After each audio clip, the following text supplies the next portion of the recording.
नमस्कार मेरे प्रिय विद्यार्थियों, आज आप लोग का फिर से शिक्षा विकल्प चैनल पर स्वागत है। मैंने सोचा कि आप लोग के सामने वन शॉट यानी क्लास 12th के फिजिक्स का पहले चैप्टर का वन शॉट्स वीडियो लाया जाए, क्योंकि आप लोगों के पास जैसे जैसे एग्ज़ाम पास आ रहा है आप लोग को वैसे वैसे प्रॉब्लम हो रहा है। तो आप लोग को बता देना चाहते हैं चैप्टर वाइज आपको वन शॉट मिलता रहेगा और आप लोग पहले इसको कंटिन्यू देखिए, समझने का प्रयास करिए। 100% आपको बहुत अच्छे ढंग से समझ में आएगा। हम प्रयास करेंगे कि जितना हो सके उतना आप लोग को समझा दें। तो सबसे पहले जो मेरा चैप्टर है करा कूलाम का नियम तथा वैद्युत क्षेत्र है, तो हम लोग इसमें समझेंगे कूलाम का नियम क्या होता है, वैद्युत क्षेत्र के बारे में समझेंगे। तो कूलाम के नियम को समझने से पहले सबसे पहले आता है आवेश को हम लोग समझेंगे। तो देखिए आवेश क्या होता है। आवेश जो होता है ये आपका एक कैसे उत्पन्न होता है, एक घर्षण के द्वारा उत्पन्न होता है, रगड़ने से। तो बता देंगे दो पिंड जैसे दो पिंड होंगे या दो वस्तु होंगे कि रगड़ने से उत्पन्न होने वाला आकर्षण अथवा प्रतिकर्षण बल होता है। आवेश यही होता है, मतलब दो पिंडों को जब रगड़ा जाता है तो उसमें जो होता है या तो आकर्षण बल उत्पन्न होगा या तो प्रतिकर्षण बल उत्पन्न होता है, यही आपका आवेश होता है। सिंपल सा आप लोग बता देंगे दो पिंडों को रगड़ने से उत्पन्न होने वाला आकर्षण अथवा प्रतिकर्षण बल ही आपका आवेश होता है। अब हमारे मन में आएगा कि आवेश, देखिए इसमें एक छोटा सा पॉइंट है, आवेश के बारे में पूछेगा। आवेश के बारे में सबसे पहले थेल्स ने बताए थे, उसके बाद मतलब जिक्र किए थे। उसके बाद दूसरे नंबर पर गिलबर्ट साहब आए थे, उसके बाद फिर आए थे मतलब जो अच्छे से स्टडी किए थे वो थे फ्रैंकलिन थे। आवेश के बारे में जो आवेश के नाम रखे थे फ्रैंकलिन थे। फिलहाल ये ज़्यादा इंपॉर्टेंट नहीं है, लेकिन जान लीजिए आप लोग थेल्स सबसे पहले जिक्र किया था, उसके बाद गिलबर्ट ने जिक्र किया था, उसके बाद फ्रैंकलिन ने जिक्र किया था। अब यहाँ पर आता है, देखिए आवेश कितने प्रकार का होता है। सन का बात किया जाएगा तो इसका जो सन है 1750 ईस्वी में, ये वाला आप लोग नोट कर लीजिए। 1750 ईस्वी में सबसे पहले जिक्र किए थे कौन, नाम रखे थे फ्रैंकलिन। अब यहाँ पर आएगा कि देखिए आवेश कितने प्रकार के होते हैं। आवेश जो होते हैं आपके दो प्रकार के होते हैं। कितने प्रकार के होंगे, आवेश दो प्रकार के होते हैं। अब आप लोग को नाम पता है कि नहीं, आवेश दो प्रकार के होते हैं। अब देखिए नाम जो होता है, पहला है धन आवेश। पहला क्या है, धन आवेश। इसको हम लोग दर्शाते हैं प्लस से। किसे दर्शाएंगे, प्लस से दर्शाएंगे। दूसरा है आपका ऋण आवेश है। ऋण आवेश को हम लोग माइनस से दिखा देते हैं। ये आवेश दो प्रकार के होते हैं, एक प्लस होता है एक माइनस होता है। यहाँ पर इम्पॉर्टेंट मैटर ये आता है ना कि जो आवेश होता है कब आकर्षण करेंगे कब प्रतिकर्षण करेंगे। देखिए यहाँ पर जैसे प्लस ले लिए, यहाँ पर प्लस ले लिए, तो इसको कहेंगे समान प्रकार का आवेश है। कैसा आवेश है, समान प्रकार का है। यहाँ पर देखो माइनस ले लिए, यहाँ पर देखो माइनस ले लिए, इसको भी कहेंगे समान प्रकार का आवेश है, क्योंकि समान मतलब ए भी प्लस है, ए माइनस ए भी माइनस है, इसको कहते हैं समान प्रकार के आवेश है। लेकिन मैं जैसे एक प्लस ले लिया और एक आवेश क्या ले लिया, माइनस ले लिया, इसको कहेंगे असमान यानी बराबर नहीं, क्योंकि देखो इधर प्लस इधर माइनस है। तो यहाँ पर प्रश्न ये बनता है कि जो आपके समान प्रकार के आवेश क्या करेंगे, आकर्षण करेंगे कि प्रतिकर्षण करेंगे। आकर्षण का मतलब क्या होता है, खींचना। प्रतिकर्षण का मतलब होता है दूर ढकेलना। तो जो मतलब समान प्रकार के आवेश होते हैं वो प्रतिकर्षण करते हैं। अब सोचोगे प्रतिकर्षण का मतलब दूर ढकेलना बताया है ना। और यहाँ पर ए भी माइनस माइनस है तो ए भी क्या करेगी, ए भी प्रतिकर्षण करेंगी, क्योंकि भाई समान तो ही है, चाहे प्लस प्लस हो चाहे माइनस माइनस हो। लेकिन तीसरे वाले कंडीशन में देखिए यहाँ पर प्लस है यहाँ पर माइनस है, यानी जो है असमान है। असमान क्या करते हैं, आवेश आकर्षण करते हैं। इस प्रकार से यहाँ पर हो गया। यहाँ पर आप लोग समझ गए क्या, 3 पॉइंट नोट कर लीजिए। समान प्रकार के आवेश क्या करेंगे, प्रतिकर्षण करेंगे। उसके बाद दूसरा पॉइंट है असमान प्रकार के आवेश आकर्षण करेंगे। और यहाँ जो दूसरा नंबर देखो माइनस माइनस लिखे, ये भी असमान है, मतलब इसी का पार्ट हो जाएगा। तो आशा करता हूँ कि आप लोग इसको समझ गए होंगे, आप लोग को इसमें दिक्कत नहीं होगा। नहीं दिक्कत हो। तो देखिए यहाँ पर एक पॉइंट आप लोग को और नोट करना है। ये पॉइंट क्या है, अब देखिए वो होते हैं धनावेशित और ऋणावेशित होते हैं, यानी आवेश कितने प्रकार के होते हैं? दो, एक होता है धनावेशित और एक होता है ऋणावेशित। अब जैसे इसमें क्वेश्चन ये बनता है, मार्कर है, मार्कर एक प्रकार का क्या है? पदार्थ है।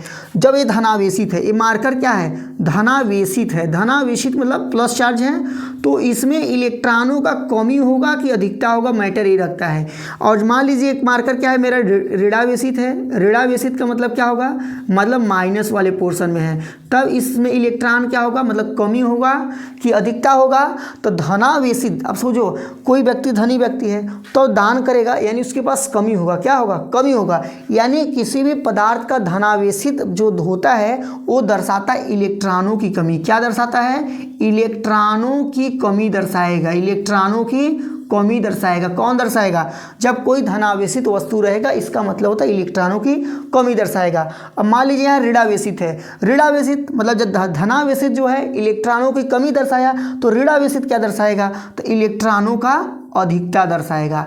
यानी आपसे कहा जाएगा कि कोई पदार्थ है और वो ऋणावेशित है, तब बताइए उसमें इलेक्ट्रॉन की कमी हो रहा है कि अधिकता हो रहा है? तो आप लोग अधिकता बताएंगे। क्या बताएंगे? अधिकता, मतलब बढ़ रहा है जब ऋणावेशित होगा। थोड़ा नाम के उल्टा काम करते हैं।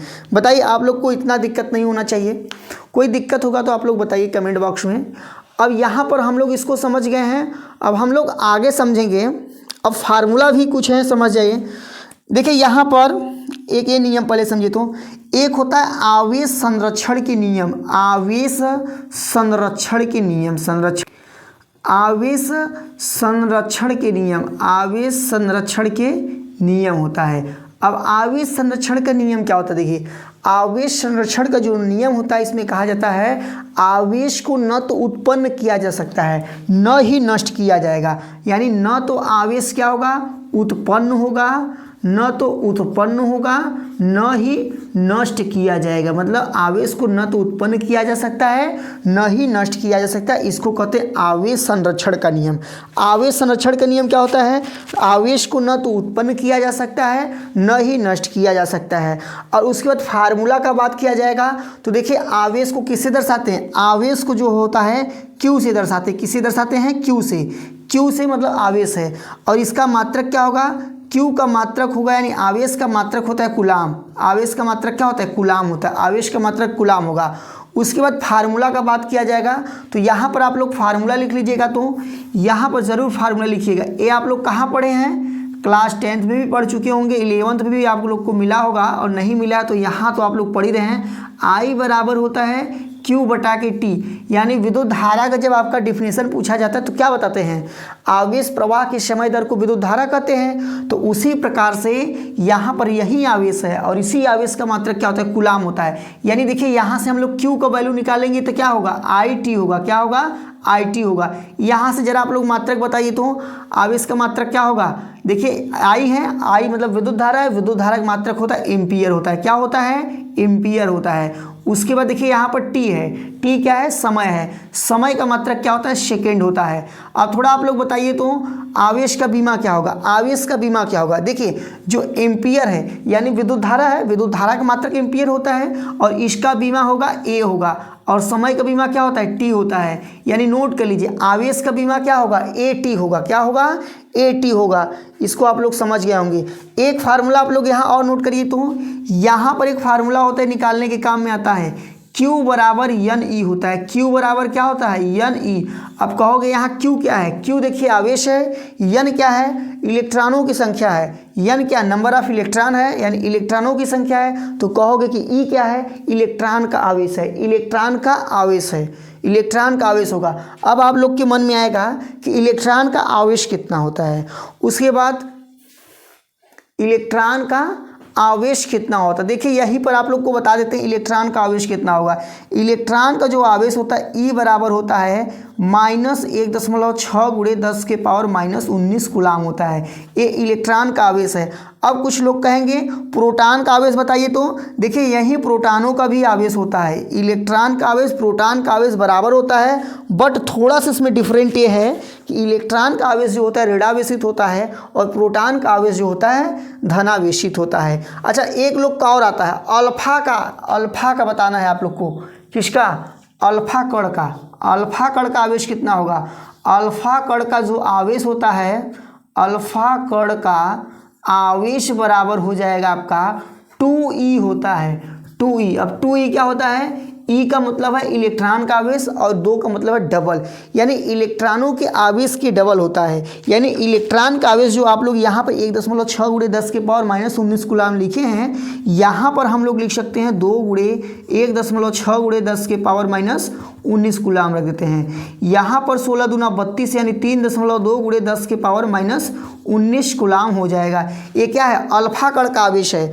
अल्फा कण का आवेश कितना होता है, 2e होता है, यानी इलेक्ट्रॉन के आवेश का डबल होता है। ठीक, यानी आप लोग बता सकते हैं 3.2 × 10 के पावर -19 होता है। यहीं से देखिए एक क्वेश्चन पूछा जाता है, और वो क्वेश्चन क्या है जो यही आपको बताए हैं, Q बराबर NE, Q बराबर NE बताए हैं। तो यहाँ पर जो होगा आपका, यहाँ पर एक क्वेश्चन बोलता है एक कूलाम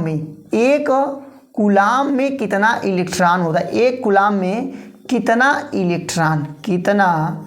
इलेक्ट्रॉन होता है, एक क्वेश्चन है। ठीक, अब यहाँ पर हम लोग निकालते इसको किससे हैं, यही जो फार्मूला आपको बताए कि नहीं, यहाँ पर देखिए बताए हैं Q बराबर NE, किससे निकालेंगे, Q बराबर NE से निकालते हैं। कैसे निकालेंगे आपको बता देते हैं। देखिए यहाँ पर कहा गया है एक कूलाम है, यानी कूलाम का वैल्यू क्या है, 1 है, N का वैल्यू निकालना है, और यहाँ पर E है, E का इलेक्ट्रॉन आवेश जो होता है 1.6 × 10 के पावर -19 कूलाम होता है।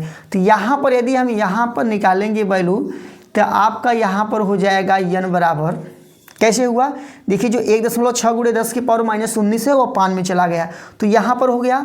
अब यहाँ पर हम लोग को डिवाइड करना है, डिवाइड करेंगे क्या होगा, n बराबर देखिए क्या होगा, n को इस साइड लिख दिए, 10 के पावर -19 देखो नीचे है, इसको ऊपर ले जाएंगे प्लस में हो जाएगा, यहाँ बचेगा 1/1.6 × 10 के पावर +19 हो गया। अब देखिए एक में हम लोग को 1.6 से भाग देना है, तो वैसे हम लोग यहाँ पर दे सकते हैं। देखिए 10 से ऊपर गुणा कर दिए, 10 से नीचे गुणा कर दिए। 10 से क्यों गुणा करते हैं, क्योंकि दशमलव हटाना होता है। यहाँ पर हो जाएगा 10/16 हो जाएगा। अब यहाँ पर हम लोग डायरेक्ट 10 में 16 से भाग देंगे भाई, 10 में 16 से। आपको दिक्कत हो रहा होगा 16 का पहाड़ा पढ़ने में, इसको काट सकते हैं, 2 पंजे 10, यहाँ पर 8, यानी अब हम लोग को देना है 5 में 8 से भाग देना है। कितने से किस में देना है, 5 में 8 से। यहाँ दिमाग में बिठाओ, 5 है 8 है, ठीक है, इसी को देखते रहो। अब यहाँ पर छोटा है तो यहाँ पर तुरंत दशमलव लगाना पड़ेगा, 8 × 8, यहाँ पर दशमलव लगाएंगे तो 50 हो जाएगा ना। तो यानी 8 6 48 हुआ, 50 में से 48 घटाएंगे 2 आएगा, यानी 20 होगा। 8 दूना 16 हो जाएगा, फिर यहाँ पर 5 होगा, 8 पंजे 40, यहाँ 10 के पावर 19 होगा। अब देखिए इस दशमलव को मैं जितना स्थान उस साइड ले जाऊंगा उतना यहाँ पर आपका पावर में आएगा, जनरेट होगा, यानी 6.25 × 10 की पावर 18 इलेक्ट्रॉन होता है। सुन लीजिए, एक कूलाम में इलेक्ट्रॉनों की संख्या कितना होता है, 6.25 × 10 की पावर 18 इलेक्ट्रॉन होता है। यदि आपसे एग्जाम में आ गया 2 कूलाम में इलेक्ट्रॉनों की संख्या, तो आप केवल इसमें 2 से गुणा करा देंगे। 3 कूलाम में इलेक्ट्रॉनों की संख्या, इसमें 3 से गुणा करा सकते हैं, वहाँ लिख देना हम जानते हैं कि एक कूलाम में इतने इलेक्ट्रॉन होते हैं। इस प्रकार से आप लोग कर सकते हैं। अब आप लोग को इसमें तो कोई दिक्कत नहीं होना चाहिए। हाँ, एक अभी टॉपिक आप लोग का छूटा है आवेश से संबंधित। एक टॉपिक है आवेश का क्वांटम प्रकृति क्या होता है। आवेश का क्वांटम प्रकृति कोई बच्चा यदि जानता होगा तो बताइए, आवेश का क्वांटम प्रकृति क्या होता है। ये इंपॉर्टेंट है, 1 नंबर में आ सकता है। आवेश का क्वांटम प्रकृति क्या होता है, क्वांटम प्रकृति पूछा रहा है। तो देखिए सिंपल सा है भैया, देखिए आवेश जो होता है ना, आवेश को दशमलव के रूप में नहीं लिखा जा सकता है। जैसे मैं कहूँ कि इस रूम में 10.5 लोग पढ़ रहे हैं, या 15.5 लोग, 20.5 लोग, मतलब दशमलव में 10.5 लोग पढ़ रहे हैं, तो दशमलव में संभव है क्या, कोई आदमी दशमलव में हो सकता है, नहीं हो सकता है। उसी प्रकार से आवेश जो होता है एक प्रकार का पर्सन है, एक प्रकार का व्यक्ति है, इसको दशमलव में नहीं बताया जा सकता है। जैसे पूछ लिया, बताओ वहाँ पर कितने आदमी बैठे हैं, कोई कहेगा 5.2 आदमी, ऐसा संभव है, नहीं संभव है। तो उसी प्रकार से जो आवेश का क्वांटम प्रकृति होता है, आवेश का क्वांटम प्रकृति कहता है कि आवेशों को दशमलव के रूप में नहीं लिखा जा सकता है, गुणज के रूप में लिखा जा सकता है। जैसे 1e 2e 3e 4e, यानी वैद्युत आवेश को अनिश्चित रूप से विभाजित नहीं किया जा सकता है। क्या होता है आवेश का क्वांटम प्रकृति, आप लोग बताएंगे। जो वैद्युत आवेश होता है, भाई आवेश ही कर दीजिए क्योंकि यहाँ बताया है, यानी मैं आवेश को छोड़ देता हूँ, कह दोगे इसको, मतलब वैद्युत आवेश को अनिश्चित रूप से, अनिश्चित का मतलब क्या होता है कि जिसका कोई निश्चय न हो, अनिश्चित रूप से विभाजित का मतलब बांटना, विभाजित नहीं किया जा सकता है, नहीं किया जा सकता है, किया जा सकता है। इसको क्या कहते हैं, आवेश का क्वांटम प्रकृति कहते हैं। आवेश का क्वांटम प्रकृति क्या होता है बताइए जरा हमारे साथ। तो आवेश को अनिश्चित रूप से विभाजित नहीं किया जा सकता है, जिसको आवेश का क्वांटम प्रकृति कहते हैं। और आगे आप लोग लिखना चाहते हैं लिख सकते हैं, अतः आवेश को दशमलव के रूप में नहीं लिखा जा सकता है, जब भी लिखा जाएगा तो गुणज के रूप में लिखा जाएगा। जैसे कोई कहेगा यहाँ पर जो आवेश है 0.5 ई है, तो उसको तुरंत उठिए एक पटाखा मारिए, कहिए 0.5 संभव ही नहीं है। कोई कहा 2.5 ई है, कहिए भैया संभव ही नहीं है, 2.5 हो ही नहीं सकता है। हाँ कहोगे 5 ई है, उसके बाद कहोगे 4 ई है, यानी दशमलव में नहीं है ना, तब ये संभव हो सकता है, लेकिन दशमलव में आवेश को संभव नहीं हो सकता है। बताइए इसमें आप लोग को क्या प्रॉब्लम है। अब हमारा यहाँ पर आवेश वाला जो टॉपिक है, आवेश से रिलेटेड जितने क्वेश्चन बनने के चांसेस सब कंप्लीट हो गया है। आप लोग इसको नोट करना चाहते हैं नोट कर लीजिए, स्क्रीनशॉट लेना चाहते हैं स्क्रीनशॉट ले लीजिए। अब हम लोग समझेंगे कूलाम का नियम। क्या समझेंगे, कूलाम का नियम।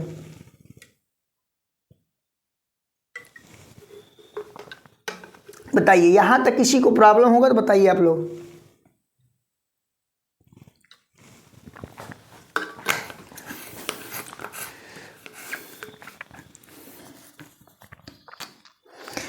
अब यहाँ पर देखिए एक बहुत ही इंपॉर्टेंट टॉपिक है। अब यहाँ पर हम लोग समझेंगे कूलाम का नियम। देखिए आपको बहुत अच्छे ढंग से समझ में आ रहा होगा, और कोई प्रॉब्लम होगा तो बताइए। कूलाम का नियम को हम लोग समझेंगे। भाई देखिए कूलाम कौन थे, एक वैज्ञानिक थे, यह साइंटिस्ट थे, जो कि आवेश के बारे में इन्होंने भी बताया था, जिसके कारण इनका जो नाम पड़ा है कूलाम पड़ा है, कूलाम का नियम कहते हैं। तो यहाँ पर देखिए कूलाम का नियम है, तो कूलाम का नियम क्या हमें बताता है, सबसे पहले आपके मन में आना चाहिए जो कूलाम का नियम होता है हमें क्या बताता है।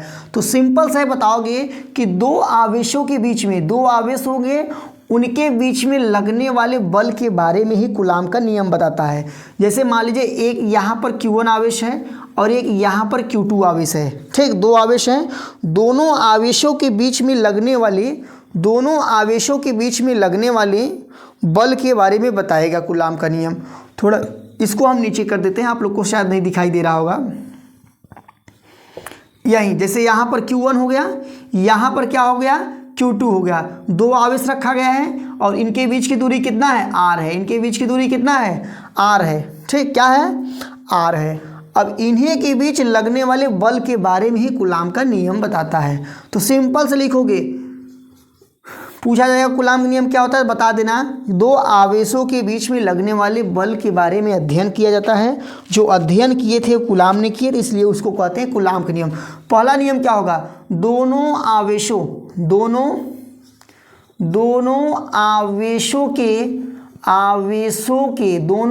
दो आवेश है ना, देखो यहाँ -Q1 है और यहाँ पर Q2 है, दोनों आवेश के गुणनफल के अनुक्रमानुपाती होता है, अनुक्रमानुपाती होता है। कौन होगा भाई, बल होगा। क्या होगा, बल होगा। दोनों आवेशों के बीच लगने वाला बल, दोनों आवेशों के बीच गुणनफल के अनुक्रमानुपाती होता है, आवेशों के बीच में लगने वाला बल। अब यहाँ पर इसको हम लोग कैसे लिख सकते हैं, यहाँ पर जैसे लिखेंगे F, क्या लिखेंगे, पहले F लिखेंगे। F प्रिपोजनल, F मतलब यही तो बल है, F प्रिपोजनल Q1 Q2 लिखेंगे। और उसके बाद क्या होता है, दोनों आवेशों के बीच में जो दूरी है, दोनों आवेशों के बीच में दूरी कितना है, r है। दोनों आवेशों के बीच की दूरी के वर्ग के व्युत्क्रमानुपाती होता है। फिर समझिए, दोनों आवेशों के बीच की दूरी, दोनों आवेश के बीच की दूरी कितना है, r है, इनके वर्ग के व्युत्क्रमानुपाती होता है। वर्ग का मतलब होता है स्क्वायर, किसी के पावर 2 लिख देते उसका मतलब स्क्वायर हो गया। व्युत्क्रमानुपाती का मतलब होता है नीचे, क्या होता है, नीचे होता है। देखो यहाँ पर नीचे लिखे हुए हैं, यानी जो ओम का, इसको समीकरण 1 मान लिए, इसको समीकरण 2 मान लिए, यानी पहला जो समीकरण है हमारा F प्रिपोजनल Q1 Q2, दूसरा हमारा जो समीकरण है F प्रिपोजनल 1/r²। यहाँ पर आप लोग लिखना चाहते लिख दीजिएगा, जैसे इसको लिखे हैं, दोनों, सुन लीजिए, नोट कर लीजिए, दोनों आवेशों के बीच के दूरी के वर्ग के व्युत्क्रमानुपाती होता है। फिर सुनिए, दोनों आवेशों के बीच के दूरी के वर्ग के व्युत्क्रमानुपाती होता है दोनों आवेश के बीच में लगने वाला बल। तो इस प्रकार से यहाँ इसी से हमारा समीकरण 2 तैयार होता है। अब देखिए यहाँ पर हम लोग समीकरण 1 और समीकरण 2 को जोड़ेंगे। यहाँ पर जब हम लोग समीकरण 1 और समीकरण 2 को जोड़ेंगे तो यहाँ पर हो जाएगा Q1 Q2/r² हो जाएगा। यही नियम होता है, यानी ये देखो Q1 Q2 ऊपर था तो यहाँ पर ऊपर लिख दिए, r² नीचे था तो r² यहाँ पर नीचे लिख दिए। अब यहाँ पर क्या होगा, देखिए ये जो प्रीपोजनल का सिंबल है जब आप हटाएंगे तो कोई ना कोई नियतांक आता है। प्रीपोजनल का सिंबल हम लोग हटा के इक्वल यानी बराबर का सिंबल लाते हैं तो यहाँ पर कोई ना कोई नियतांक आएगा। तो यहाँ पर देखिए कौन सा नियतांक आता है, यहीं पर नियतांक आता है 1/4 पाई एप्सिलॉन, F बराबर 1/4 पाई एप्सिलॉन 0। इसको क्या कहते हैं मेरे भाई, एप्सिलॉन 0 कहते हैं, एप्सिलॉन 0, नोट कर लीजिए, एप्सिलॉन, एप्सिलॉन और तो 0 जानते हैं, ये जो ऐसे सिंबल बना है उसको एप्सिलॉन 0 कहते हैं।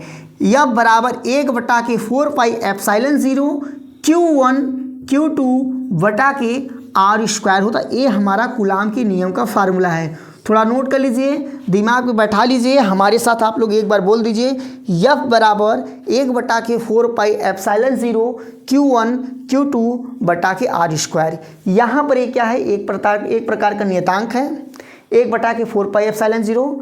Q1 Q2 क्या है, आवेश है, R क्या है, दोनों आवेशों के बीच क्या दूरी है, F क्या है, वैद्युत बल है, वैद्युत बल है। इसमें कोई दिक्कत नहीं होना चाहिए, बताइए कोई दिक्कत, बताइए आप लोग, कोई दिक्कत होगा बताइए।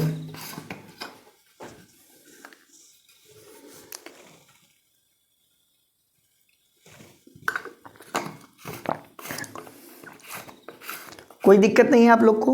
तो अब हम आगे चलते हैं। देखिए यहाँ पर 1/4 पाई एप्सिलॉन, 1/4 पाई एप्सिलॉन का वैल्यू आप लोग थोड़ा नोट करिए। तो इसका वैल्यू फिक्स है 9 × 10 के पावर 9, 9 × 10 के पावर 9। किसका वैल्यू, यहाँ पर जो है 1/4 पाई एप्सिलॉन 0, इसका वैल्यू होता है 9 × 10 के पावर 9 होता है। फिलहाल इसका मात्रक क्या होगा, थोड़ा सा दिमाग लगाइए। देखिए भैया, जिसका मात्रक निकालना होता है उसको एक साइड हम अकेले छोड़ देते हैं। हमें किसका मात्रक निकालना है, 1/4 पाई एप्सिलॉन 0 का निकालना है, तो इसको हम यहीं छोड़ दें। अब थोड़ा दिमाग लगाओ, यहाँ पर F है तो F का मात्रक क्या होता है, न्यूटन होता है, न्यूटन लिख दिए। यहाँ पर ये दूरी है, R क्या है, दूरी है। जब यहाँ से R यहाँ जाएगा तो गुणे में जाएगा तो F के बगल में जाएगा और दूरी का मात्रक होता है मीटर, तो यहाँ पर मीटर स्क्वायर हो जाएगा, न्यूटन मीटर स्क्वायर। अब यहाँ पर ये जो Q1 Q2 है ये अपान में जाएगा तो अपान में खींच दिए। Q का मात्रक क्या होता है, यानी आवेश का मात्रक कूलाम होता है, आवेश का मात्रक कूलाम होता है, यानी यहाँ पर 2 बार है, यानी न्यूटन मीटर स्क्वायर प्रति कूलाम स्क्वायर हो जाएगा, मात्रक हो जाएगा। किसका मात्रक है, 1/4 पाई एप्सिलॉन 0 का मात्रक है, न्यूटन मीटर स्क्वायर प्रति कूलाम स्क्वायर। बताइए यहाँ पर किसी को दिक्कत,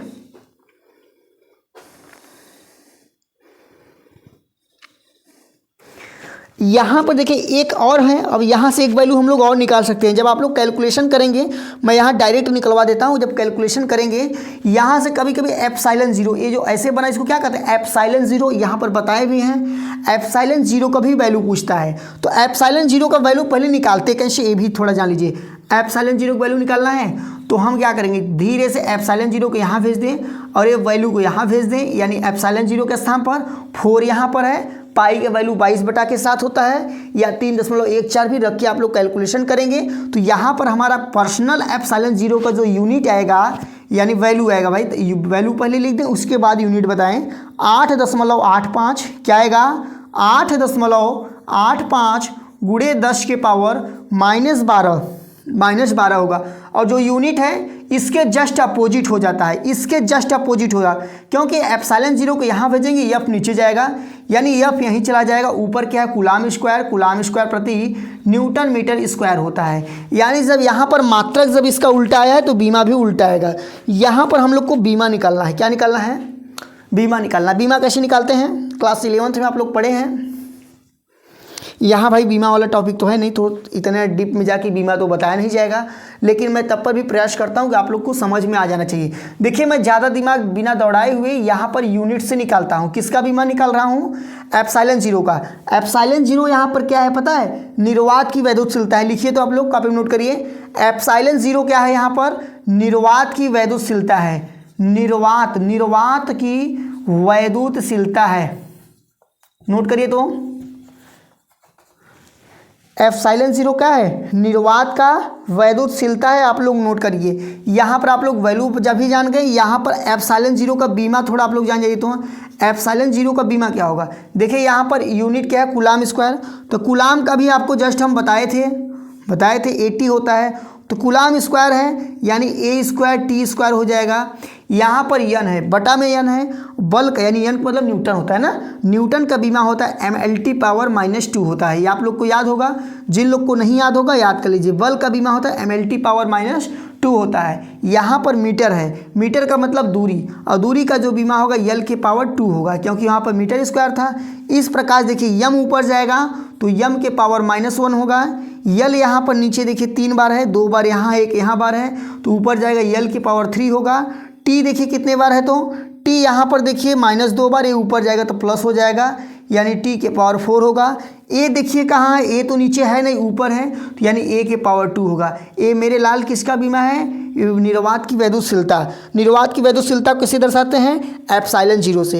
एप्सिलॉन जीरो का वैल्यू क्या होता है, 8.85 गुणे 10 के पावर -12। उसके बाद यूनिट बताना होगा, तो कूलाम स्क्वायर प्रति न्यूटन मीटर स्क्वायर आप लोग बता देंगे। बताइए इसमें क्या दिक्कत है आप लोग को, बताइए थोड़ा जल्दी। किसी का दिक्कत, किसी को कोई प्रॉब्लम। एप्सिलॉन जीरो का सिंबल है, एप्सिलॉन जीरो का वैल्यू होता है 8.85 गुणे 10 के पावर -12। निर्वात की वैद्युतशीलता है एप्सिलॉन जीरो। बीमा का बात किया जाएगा एप्सिलॉन जीरो का, यानी निर्वात की वैद्युतशीलता का बीमा का बात किया जाएगा, तो m के पावर -1, l के पावर -3, t के पावर 4, a के पावर 2 होता है। ये एप्सिलॉन जीरो का बीमा है। अब आगे हम एक वर्ड है परावैद्युत। परावैद्युत का मतलब क्या होता है, कुचालक। परावैद्युत का मतलब कहीं आपसे कोई कह रहा है परावैद्युत है, परावैद्युत सुन लीजिए, ध्यान सुनिए, पूरे फिजिक्स में आपको परावैद्युत कहीं ना कहीं वर्ड मिलता रहता है। तो परावैद्युत का मतलब क्या होता है, कुचालक। क्या होता है मेरे भाई, कुचालक होता है। कुचालक क्या होता है, ऐसा कोई माध्यम, ऐसा कोई पदार्थ जिसमें विद्युत धारा प्रवाहित नहीं किया जाएगा, उसको कहते हैं कुचालक कहते हैं। अब यहाँ पर जैसे कूलाम का नियम यही है ना, कूलाम के नियम में परावैद्युतांक भी रख देते हैं। जैसे यफ बराबर क्या था, 1/4 पाई एप्सिलॉन। ठीक, यहीं पर के रख दिए। के यहाँ पर क्या है, परावैद्युतांक है। के क्या है, परावैद्युत है, परावैद्युत है। के क्या है यहाँ पर, परावैद्युत है। यहाँ पर किसके बगल में रखा गया है, एप्सिलॉन जीरो के बगल में रखा गया है। बाकी आप लोग कूलाम का नियम देख ही रहे हैं, Q1 है ऊपर, Q2 है, यहाँ पर नीचे R² रख दिए। एक इसका फार्मूला है, एक कूलाम का नियम का ही है, लेकिन इसमें परावैद्युतांक रखा गया है। एक क्वेश्चन आपका 1 नंबर में बना सकता है यहाँ से। के का मतलब होता है परावैद्युतांक। परावैद्युतांक का वैल्यू बढ़ाओगे तो बल जो होगा आपका घटेगा। परावैद्युतांक का वैल्यू बढ़ाने पर बल का घटता है। तो क्वेश्चन कैसे पूछता है, कहेगा किसी भी 2 आवेशों के बीच में कोई परावैद्युतांक रख दिया जाएगा तो वैद्युत बल पर क्या प्रभाव पड़ेगा। तो आप लोग सिंपल बताएंगे, जब परावैद्युतांक को रखा जाएगा तो वैद्युत यानी बढ़ाया गया, तो यानी वैद्युत बल घट जाएगा। यानी किसी भी दो आवेशों के बीच में कुचालक पदार्थ रखने पर उसके बीच वैद्युत बल घट जाता है, घट जाएगा। इतना बताइए आप लोग को समझ में आ गया कि नहीं आ गया। अभी एक टॉपिक हम लोग समझेंगे, वो हमारा टॉपिक है परावैद्युतांक। क्या समझेंगे? परावैद्युतांक समझेंगे। बहुत छोटा सा टॉपिक है, बहुत आसान टॉपिक है, बहुत इंपॉर्टेंट टॉपिक है। परावैद्युतांक को हम लोग समझेंगे। परावैद्युतांक क्या होता है? परावैद्युतांक क्या होता है? देखिए, परावैद्युतांक जो होता है इसको किससे दर्शाते हैं? केस, यानी एक तरह से परावैद्युत ही है। क्या है परावैद्युतांक? क्या है? परावैद्युत ही है, लेकिन थोड़ा सा रेशियो में बदल जाता है।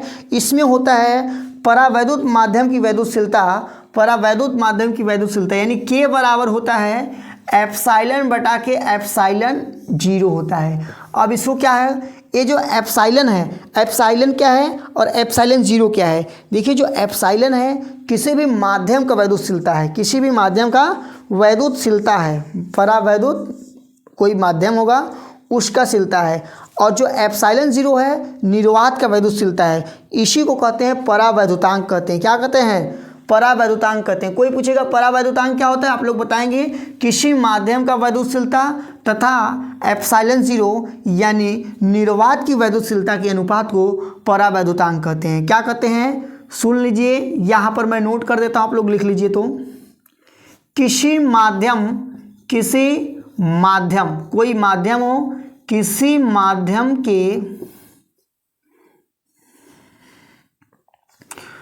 माध्यम के वैद्युतशीलता तथा निर्वात की वैद्युतशीलता, निर्वात जो अभी एप्सिलॉन 0 पढ़े हो, निर्वात की वैद्युतशीलता के अनुपात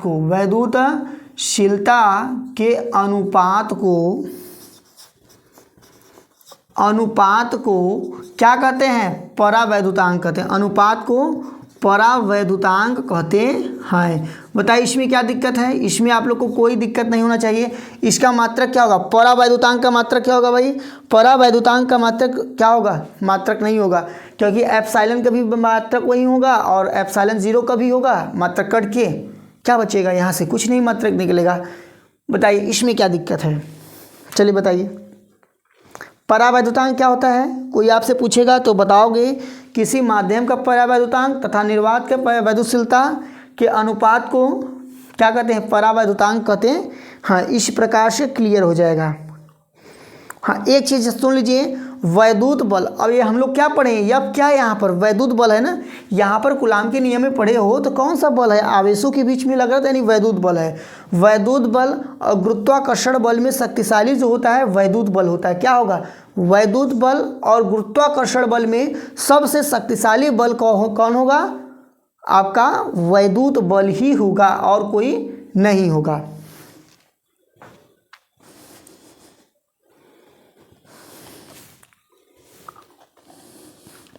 बताइए इसमें किसको दिक्कत है? इसमें कोई आप लोग को दिक्कत होगा ज़रूर बताइए।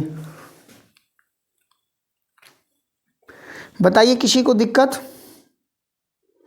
नहीं? दिक्कत है। चलिए अब हम आगे समझेंगे। यहाँ तक हम लोग समझ गए।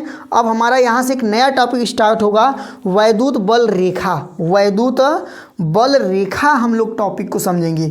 कौन सा मेरा टॉपिक है? अब वैद्युत बल रेखा, वैद्युत बल रेखा को समझेंगे। वैद्युत बल रेखा क्या होता है भाई? वैद्युत बल रेखा यानी लाइन। तो आपसे कोई पूछेगा वैद्युत बल रेखा क्या होता है, तो आप लोग बताओगे वैद्युत बल रेखा काल्पनिक होता है। काल्पनिक होता है। क्या होगा? काल्पनिक होता है वैद्युत बल रेखा, जो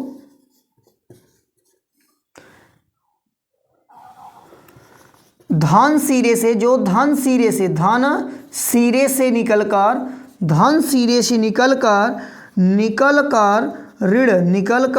ऋण सिरे की ओर जाता है। ऋण सिरों की ओर जाता है।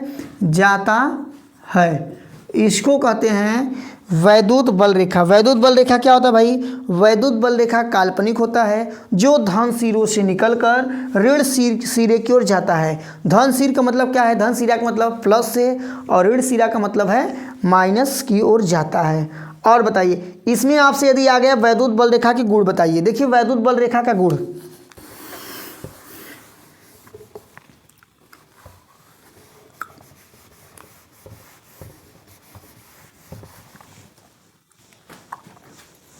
अब हम लोग क्या पढ़ेंगे? वैद्युत बल रेखा देखिए पढ़ चुके हैं। वैद्युत बल रेखा क्या होता है? यह काल्पनिक होता है जो धन सिरे से निकलकर ऋण सिरे की ओर जाता है। धन सिरे से निकलकर ऋण सिरे की ओर जाता है, इसको कहते हैं वैद्युत बल रेखा। हम लोग पढ़ेंगे वैद्युत बल रेखा के गुण पढ़ेंगे। वैद्युत बल रेखा के गुण पढ़ेंगे। जो वैद्युत बल रेखा के गुण होते हैं, हेडिंग डाल लीजिए आप लोग, वैद्युत बल रेखा के गुण। बल रेखा के गुण, इसका डिफिनेशन पढ़ लिए हैं। ये क्या होता है? ये आपका काल्पनिक होता है जो धन सिरे से निकल के ऋण सिरे की ओर जाता है। अब यहाँ से हम लोग पढ़ेंगे वैद्युत बल रेखा के गुण। देखिए यहाँ पर सबसे पहला इसमें बता सकते हैं, यह वक्र के रूप में चलता है। किसमें चलेगा?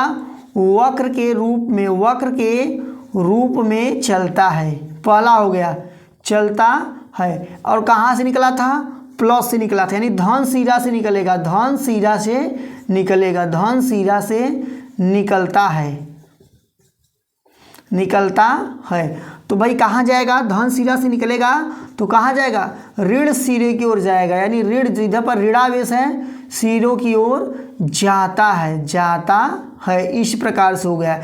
3 पॉइंट हो गया। चौथा पॉइंट लिखना चाहते हैं, यह वक्र के रूप में चलता है, लिख ही चुके हैं। बस 3 पॉइंट बहुत है, इससे ज़्यादा आप लोग को लिखने की आवश्यकता नहीं है। 3 पॉइंट आप लोग केवल लिखेंगे, और बनाने के लिए और भी बना सकते हैं, और भी पॉइंट बन सकता है, लेकिन ज़्यादा लिखने। जैसे इसमें एक पॉइंट लिख दीजिए, यह काल्पनिक होता है, बात खत्म। यह काल्पनिक होता है, इस पर स्वतंत्र आवेश चलता है, लिख दो स्वतंत्र आवेश चलता है। भाई जो वैद्युत बल रेखा होता है,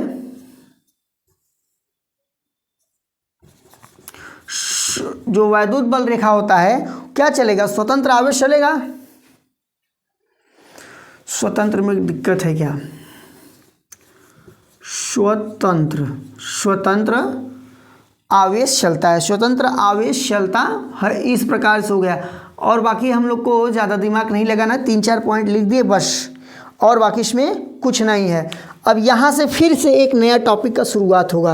वो टॉपिक क्या है? देखिए हम लोग पहले क्या पढ़े हैं? आवेश के बारे में अच्छे से अध्ययन कर लिए। आवेश का मात्रक क्या होता है, आवेश का बीमा क्या होता है, आवेश का खोज किसने किया था? गिलबर्ट और फ्रैंकलिन जो भी थे। उसके बाद हम लोग कूलाम का नियम पढ़ लिए। उसके बाद कूलाम के नियम में एप्सिलॉन 0 का वैल्यू पढ़ लिए। फिर उसके बाद एप्सिलॉन क्या होता है इसको भी पढ़ लिए। उसके बाद वैद्युतशीलता क्या होता है, निर्वात की वैद्युतशीलता, और उसके बाद किसी माध्यम की वैद्युतशीलता के अनुपात को क्या कहते हैं? परावैद्युतांक कहते हैं। हम लोग इसको पढ़ लिए हैं। उसके बाद अब हम लोग वैद्युत बल रेखा पढ़ लिए हैं। वैद्युत बल रेखा क्या होता है? यह एक काल्पनिक होता है, वक्र के रूप में चलता है, धन सिरे से निकलेगा, ऋण सिरे की ओर जाएगा।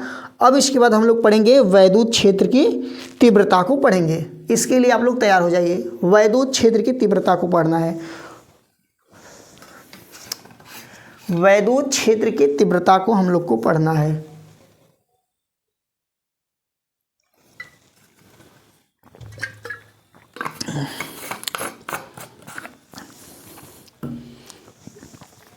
देखिए वैद्युत क्षेत्र की तीव्रता क्या होता है समझिए तो। वैद्युत, हेडिंग डालिए, वैद्युत क्षेत्र की तीव्रता। वैद्युत क्षेत्र की तीव्रता क्या होता है? देखिए जो वैद्युत क्षेत्र की तीव्रता होगा, तीव्रता क्या होगा भाई? देखो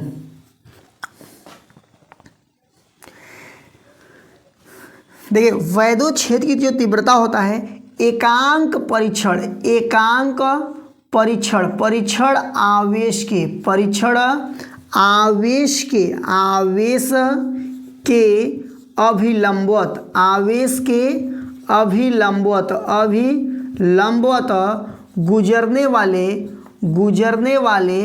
बल को, गुजरने वाले बल को वैद्युत क्षेत्र की तीव्रता कहते हैं। वैद्युत क्षेत्र की तीव्रता कहते हैं, वैद्युत क्षेत्र की तीव्रता कहते हैं। ठीक, कोई दिक्कत?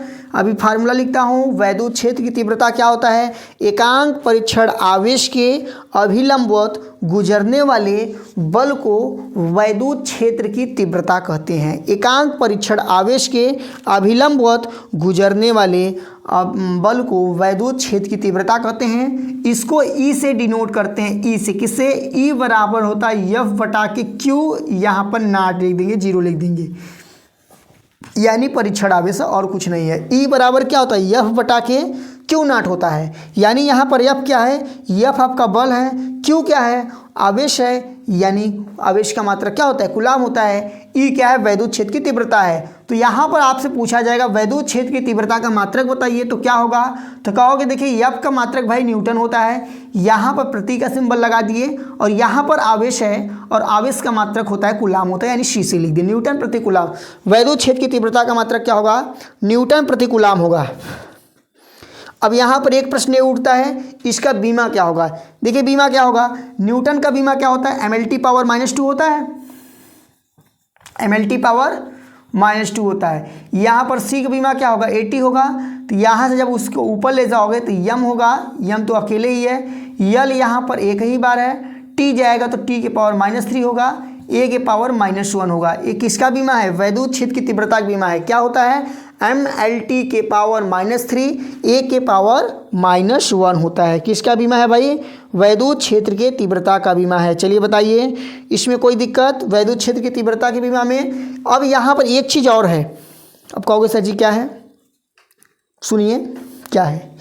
इस फार्मूले में मैं यहाँ पर 1/4 पाई एप्सिलॉन 0 का एंट्री कराना चाहता हूँ।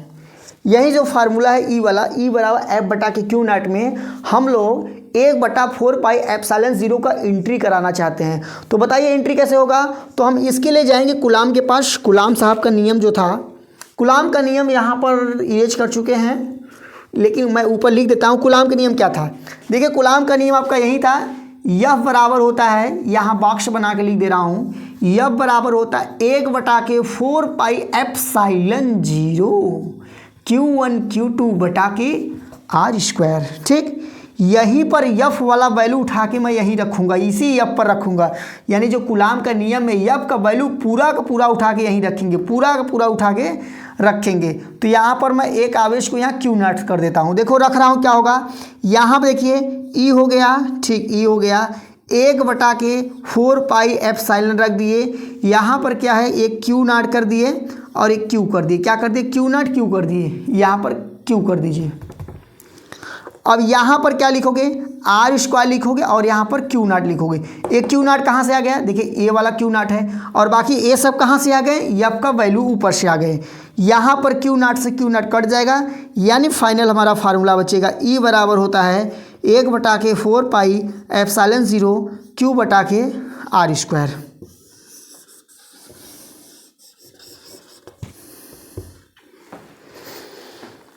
यही हो गया। इसमें बताइए कोई दिक्कत? ई बराबर क्या होता है? 1/4 पाई एप्सिलॉन 0 क्यू बटा के आर स्क्वायर होता है। ई क्या है? वैद्युत क्षेत्र की तीव्रता है। क्यू क्या है भाई? आवेश है। आर क्या है? दो आवेशों के बीच में दूरी है। 1/4 पाई एप्सिलॉन 0 का वैल्यू क्या होता है बताइए कमेंट बॉक्स में। तो बताइए आप लोग, 1/4 पाई एप्सिलॉन का वैल्यू क्या होता है? पता है? बता चुके हैं? बताइए जिन लोग को पता है बताइए। यहाँ तक आप लोग को क्लास अच्छा लगा कि नहीं लगा, कैसा लगा आप लोग कमेंट बॉक्स में फीडबैक अवश्य दीजिएगा। फिलहाल अब हम आगे बढ़ते हैं। ये आप लोग समझ गए, बाकी इसमें कुछ ज़्यादा नहीं है। अब यहाँ से अब जो हमारा टॉपिक होने वाला है, वैद्युत द्विध्रुव को समझेंगे, उसके बाद वैद्युत द्विध्रुव आघूर्ण को समझेंगे, उसके बाद हम लोग समझेंगे बलयुग्म आघूर्ण को समझेंगे, उसके बाद अच्छी स्थिति और निरक्षी स्थिति में बहुत मोस्ट इंपॉर्टेंट क्वेश्चन है अच्छी निरक्षी, क्योंकि अभी 2024 में क्वेश्चन पूछा गया था और 2025 में भी किसी न किसी सेट में आपको ज़रूर मिलेगा। इसलिए इस क्वेश्चन को आप लोग ज़रूर करके जाइएगा। वैद्युत क्षेत्र के तीव्रता के कारण वैद्युत द्विध्रुव आघूर्ण का जो अच्छी और निरक्षी स्थिति होता है, आप लोग उसको रिवीजन करके ज़रूर जाइएगा।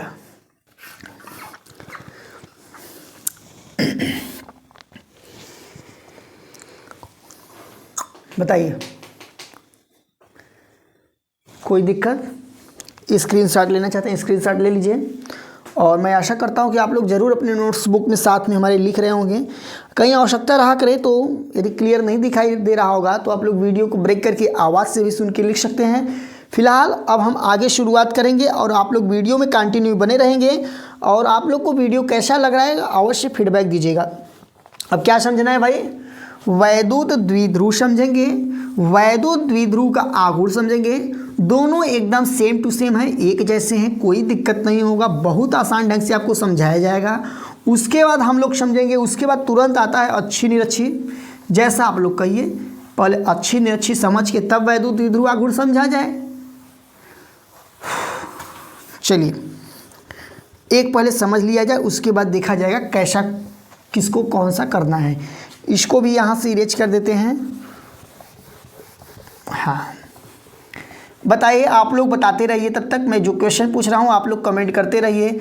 चलिए बताइए आवेश का बीमा क्या होता है। चलिए बताइए, जो लोग देखे होंगे, जो लोग वीडियो में कंटिन्यू बने होंगे, आवेश का बीमा बताइए। चलिए इसमें आप लोग कमेंट बॉक्स में बताइए एप्सिलॉन ज़ीरो क्या था, बताइए तो एप्सिलॉन ज़ीरो क्या था बताइए। और बता सकते हैं तो, यदि लिख सकते हैं तो एप्सिलॉन ज़ीरो का ज़रूर आप लोग कमेंट बॉक्स में वैल्यू लिखिए।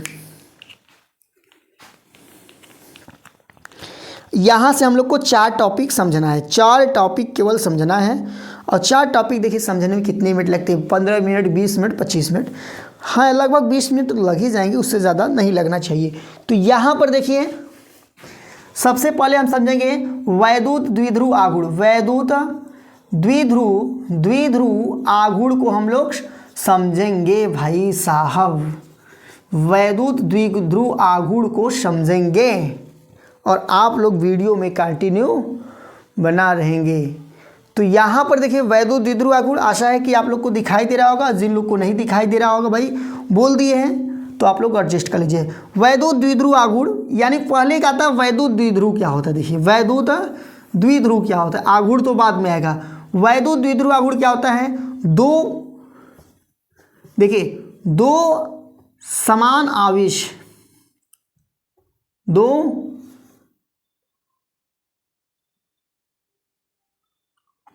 भाई वैद्युत द्विध्रुव है ना, तो इसमें आप लोग लिख सकते हैं आवेश जो होंगे असमान प्रकार के हो सकते हैं। आवेश कैसे होंगे, आवेश लिखिए असमान प्रकार के,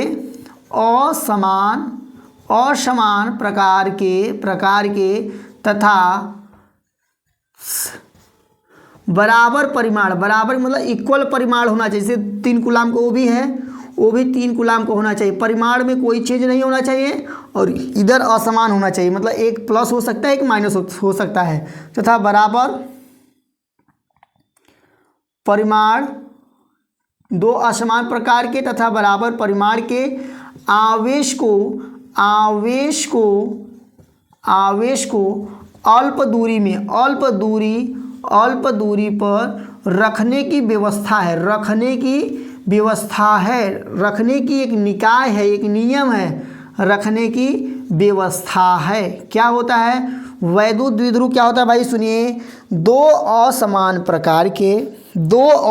प्रकार के यानी एक आवेश प्लस भी ले सकते हैं और एक माइनस ले सकते हैं। 2 असमान प्रकार के तथा बराबर परिमाण के आवेश को अल्प दूरी पर रखने की व्यवस्था होता है, रखने की व्यवस्था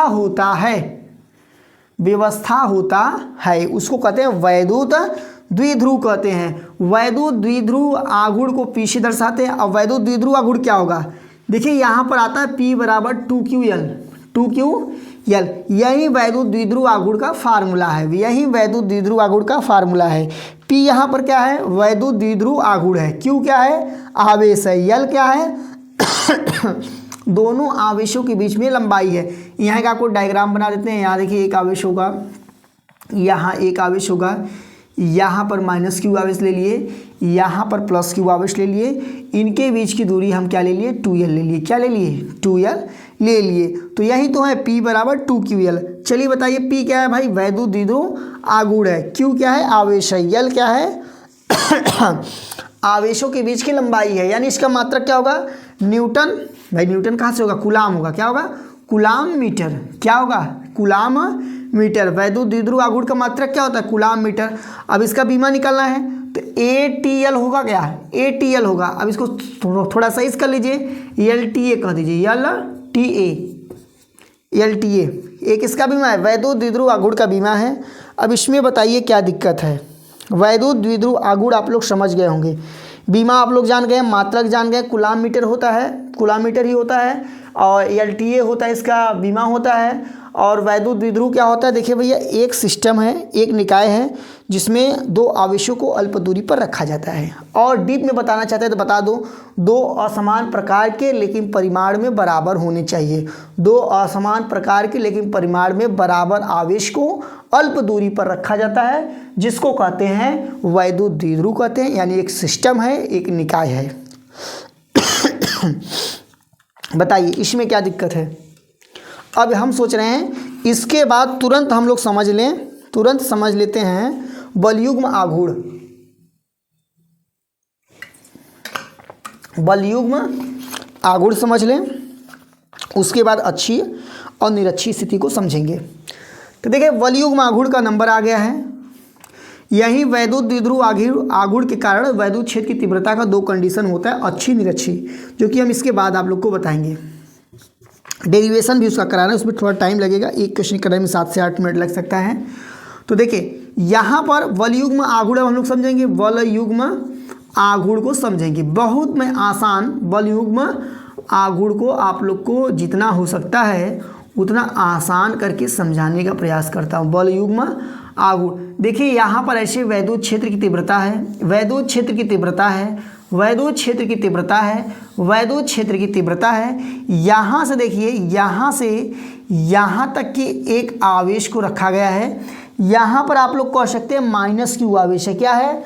-Q आवेश कर दिए, ठीक है। यहाँ पर +Q आवेश कर दिए, ठीक। यहाँ से ऐसे से मिला दिए, ऐसे से क्या किए? मिला दिए।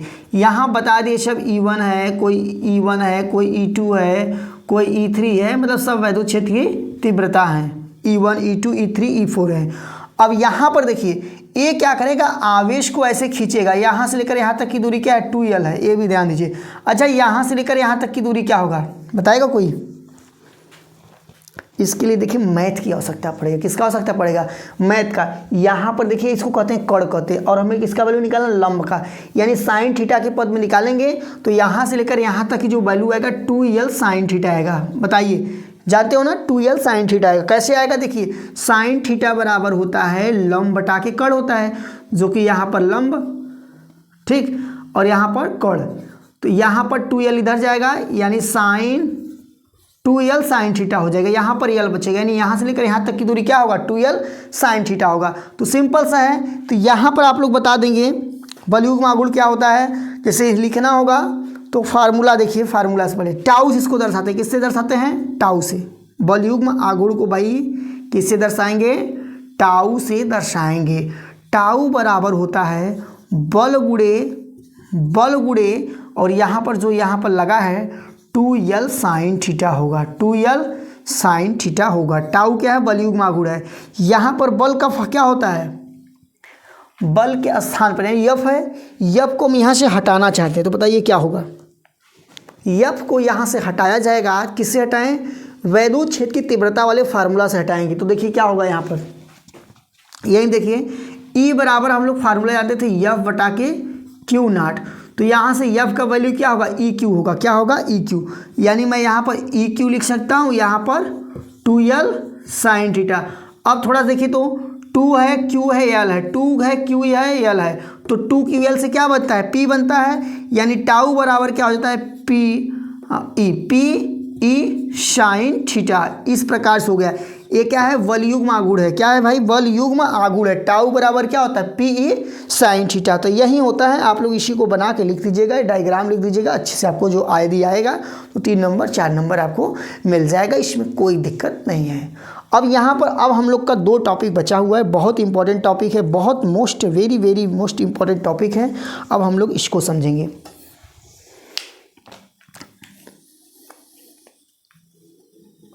बताइए अब तक किसी को कोई दिक्कत? बताइए कमेंट बॉक्स में। देखिए, तो सबसे पहले हम अच्छी स्थिति को समझेंगे और हम प्रयास करेंगे जितना हो सके उतना आपको छोटा से छोटा करके बताया जाए। तो देखिए, अच्छी स्थिति में हेडिंग डाल लीजिए, अच्छी स्थिति में, अच्छी स्थिति, अच्छी स्थिति, अच्छी स्थिति। तो अच्छी स्थिति में देखिए क्या होता है, दो आवेश होगा, एक यहाँ से लेकर यहाँ तक आवेश होगा, ठीक, यहाँ से ऐसे ऐसे खींच दिए, ठीक। अब यहाँ पर एक बिंदु है ए है, यहाँ पर एक बिंदु बी है, यहाँ पर एक बिंदु पी है, यहाँ पर एक बिंदु ओ है, यहाँ से लेकर यहाँ तक की दूरी आर है और यहाँ पर बिंदु एक ओ है, यहाँ से लेकर यहाँ तक की दूरी यल है, ठीक, यही है।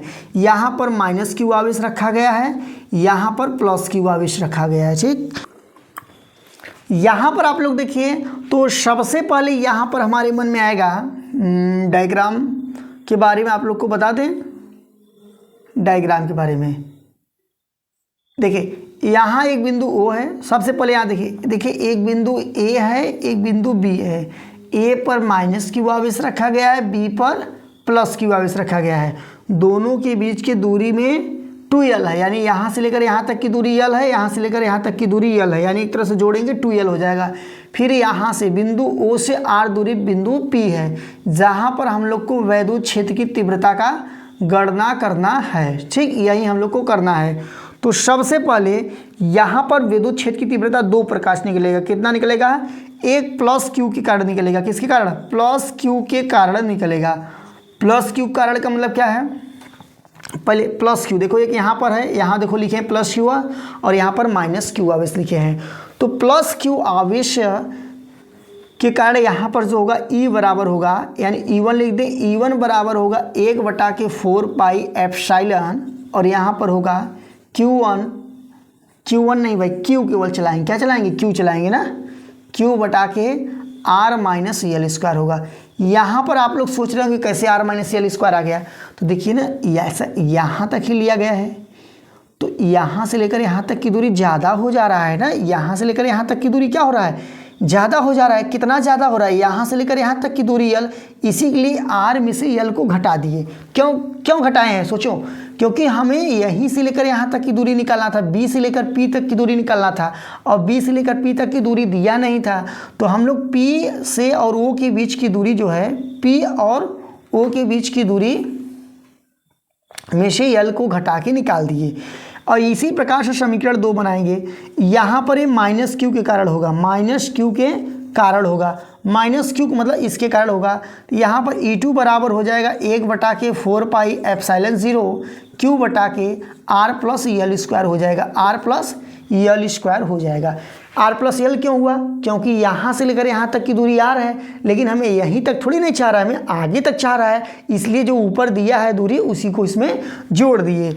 अब यहाँ पर E1 E2 हो गया, ठीक। अब यहाँ से हम लोग लगाएंगे एक फार्मूला, E बराबर होता है E1 माइनस E2 होता है। इस फार्मूले का आप लोग नोट कर लीजिए, E बराबर होता है E1 माइनस E2 होता है। E बराबर क्या होगा? E1 माइनस E2 होगा। तो यहाँ पर देखिए क्या होगा, यहाँ पर जब घटाएंगे वैल्यू पुटअप करें, E बराबर E1 का वैल्यू बताओ तो 1/4 पाई एप्सिलॉन 0, ठीक। यहाँ पर Q हो गया, R माइनस यल का स्क्वायर हो गया। यहाँ पर फिर लिखेंगे प्लस, लिखेंगे क्या लिखेंगे? प्लस नहीं माइनस लिखेंगे ना, माइनस लिख दिए। यहाँ पर लिखेंगे 1/4 पाई एप्सिलॉन 0, यहाँ पर लिखेंगे Q बटा के R माइनस यल स्क्वायर लिखेंगे। इस प्रकार से हो गया। फिर यहाँ क्या होगा? E बराबर होगा आपका 1/4 पाई एप्सिलॉन 0 कॉमन लेंगे, यहाँ पर Q भी कॉमन हो गया। Q कैसे कॉमन आया? क्योंकि देखिए इसमें भी Q है, इसमें भी Q है, तो Q आपका कॉमन हो गया। यहाँ बचा क्या है? R माइनस यल का होल स्क्वायर बचा है, यहाँ माइनस, यहाँ पर बचेगा 1/R। एक मिनट चेक कर लेते हैं। यहाँ पर आपका जो होगा ना माइनस वाला होगा, यहाँ पर आपका प्लस वाला होगा, यहाँ पर R प्लस यल का स्क्वायर बचा है। बताइए, इसमें आप लोग को दिक्कत नहीं होना चाहिए, इसको आप लोग समझ गए होंगे। यहाँ पर ब्रैकेट बंद कर दिए, और आप लोगों को एक बात बता देना चाहते हैं कि मैं इसके पहले जस्ट पहले अच्छी और निरक्षी स्थिति का डेरिवेशन करा चुका हूँ। तो उन दोनों का डेरिवेशन आप लोग एक बार डिटेल में जाकर वीडियो के डिस्क्रिप्शन में उसका लिंक दूंगा, तो आप लोग वहाँ से जाकर देख लीजिएगा, क्योंकि ज़्यादा इसमें टाइम लेंगे तो वीडियो और ज़्यादा लंबा होगा। तो दिया गया है, अभी हाल में ही कराए हैं, 2-4 दिन हो रहा है इसका डेरिवेशन कराए हैं, तो आप लोग ज़रूर जाकर उसको देख लीजिएगा। तो कहिए हम इतना ही छोड़ दें, इतना छोड़ दें।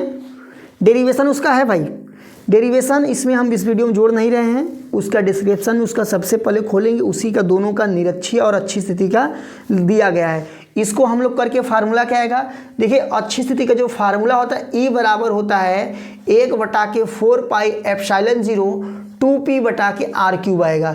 ये भी इससे करते तो यही आता फार्मूला, क्या आता, यही आता, E बराबर 1/4 पाई एप्सिलॉन 0 2p बटा के r³ आता। यदि यहीं पर निरक्षीय स्थिति का भी है तो निरक्षीय में बस कुछ अंतर नहीं होता है, यहीं पर 1/4 पाई एप्सिलॉन 0, यहाँ पर p बटा के r³ हो जाएगा। दोनों में अंतर क्या है, दोनों में अंतर बस यही 2 का है, इसमें 2 है अच्छी में, इसमें निरक्षी में 2 नहीं है। फिलहाल आप लोग फीडबैक दीजिएगा, आपको वीडियो कैसा लगा। आप यदि प्यारा सा कमेंट करेंगे तो हम लोग मोटिवेट होंगे। इसी प्रकार से आप लोग का चैप्टर 2 का 1 शॉट 3 का 4 का 5 का कंटिन्यू चलता रहेगा। और आप लोग ज़रूर एक अच्छा सा कमेंट दीजिएगा और ये आपको क्लास कैसा लगा ज़रूर फीडबैक दीजिएगा।